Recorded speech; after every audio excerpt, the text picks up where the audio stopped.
వార్తలు మరియు notifications. Current affairs. ఈరోజు కరెంట్ అఫైర్స్.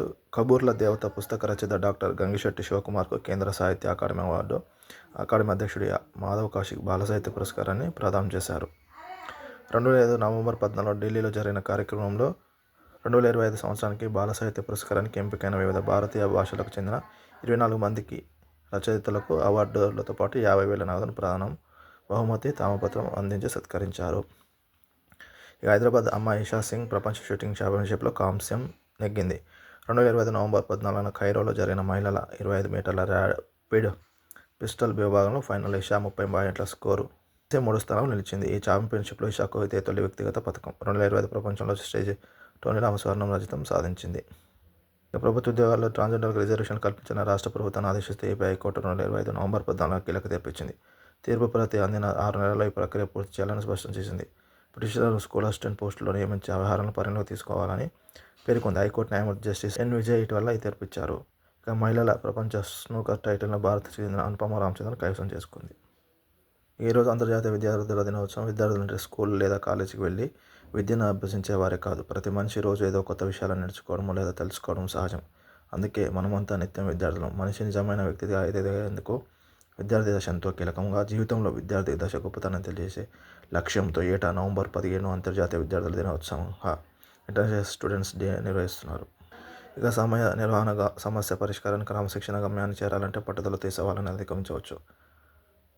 చారిత్రాత్మక నేపథ్యం. 1933లో అడాల్ఫ్ హిట్లర్ జర్మనీ ఛాన్సలర్ అయ్యాక సామ్రాజ్య విస్తరణలో భాగంగా పొరుగు దేశాలను ఆక్రమించాలని భావించారు. 1938లో నాజీలు మొదట ఆస్ట్రియాను స్వాధీనం చేసుకున్నారు. 1939లో చెకోస్లోవేకియాను ఆక్రమించాలనుకున్నారు. అదే ఏడాది నవంబర్ 15 హిట్లర్ లండన్లోని చార్లెస్ విశ్వవిద్యాలయానికి ప్రవేశిస్తున్న అందులోని అధ్యాపకులు, విద్యార్థులు వారిని అడ్డుకున్నారు. దీంతో నాజీ సైన్యం వారిపై కాల్పులు జరిపి 1,200కు పైగా విద్యార్థులను నిర్బంధించింది. కాల్పులు 9 మంది మరణించారు. ఈ ఘటన జరిగిన 2 నెలల తర్వాత 1941 అంతర్జాతీయ విద్యార్థుల సమైక్య మండలి లండన్లో సమావేశం. అందుకే 1939 నాటి విద్యార్థుల బలిదానానికి గుర్తుగా ఏటా నవంబర్ 15 అంతర్జాతీయ విద్యార్థుల దినోత్సవంగా జరపాలని తీర్మానించారు. నాటి నుంచి ఏటా దీన్ని నిర్వహిస్తున్నారు. ఇది సంగతి. కేంద్ర బడుల్లో కొలువులు. 14,967 పోస్టుల భర్తీ.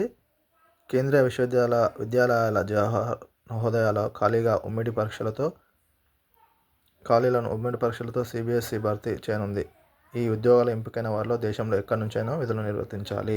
ప్రైమరీ టీచర్లు సుమారు 60,000 మంది, ట్రైన్డ్ గ్రాడ్యుయేషన్ టీచర్లు దాదాపు 80,000 మంది, పోస్ట్ గ్రాడ్యుయేషన్ టీచర్లు ఇంచుమించు 90,000 మంది మొదటి నెల నుంచే జీతం పొందగలరు.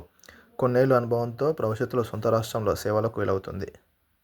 ఇంటర్మీడియట్, డిగ్రీ, పీజీతో పాటు డిఎడ్, బిఎడ్ పూర్తి చేసిన వారు ఈ ఉద్యోగాలకు ప్రయత్నించవచ్చు. పీఆర్టీ, టీజీటీ పోస్టులకు సిబిటెట్లో అర్హత తప్పనిసరి. నాన్ టీచింగ్ పోస్టులకు 10 ఇంటర్ డిగ్రీ విద్యార్హతతో అవకాశం ఉంది. వీరికి ఆకర్షణీయ వేతనాలు అందుతాయి. కొన్ని ఉద్యోగాలు మాత్రం అనుభవం కావాలి.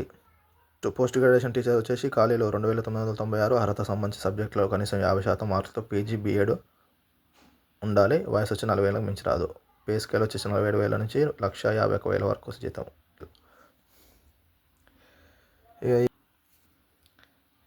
ఇక జూనియర్స్ పోస్ట్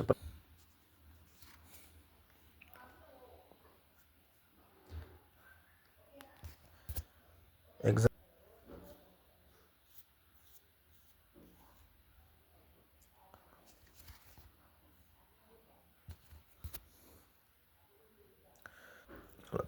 పోస్టులు. నవంబర్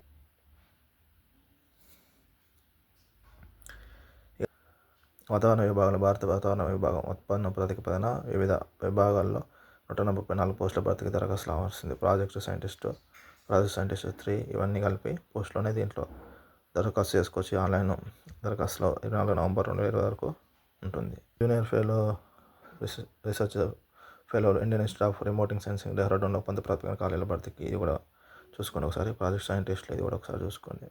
ఎవరు వర్క్ ఫ్రమ్ హోమ్ ఇంటర్న్షిప్స్. దీంట్లో బిజినెస్ డెవలప్మెంట్ సంస్థ, సౌయోభంగ్ ఫౌండేషన్, సోషల్ ఆంట్రప్రెన్యూర్స్ కన్సల్టెన్సీ, ఒకటి వీడియో ఎడిటింగ్, తర్వాత subject matter experts, iPhone photographers సంస్థ INDM solutions. Online marketing pause foundation. ఇక మేనేజ్మెంట్ కోర్సులకి CMAT దారి. బిజినెస్ మేనేజ్మెంట్ కోర్సుల ప్రవేశానికి జాతీయ స్థాయిలో ఎన్నో పరీక్షలు నిర్వహిస్తున్నారు. నేషనల్ టెస్టింగ్ ఏజెన్సీ నిర్వహించి కామన్ మేనేజ్మెంట్ అడ్మిషన్ టెస్ట్ వాటిలో ఒకటి. ఇటీవల ప్రకటించిన ఈ పరీక్ష స్కోర్తో దేశవ్యాప్తంగా సుమారు 1000 సంస్థలలో MBA, PhD, BA కోర్సులో ప్రవేశం పొందవచ్చు.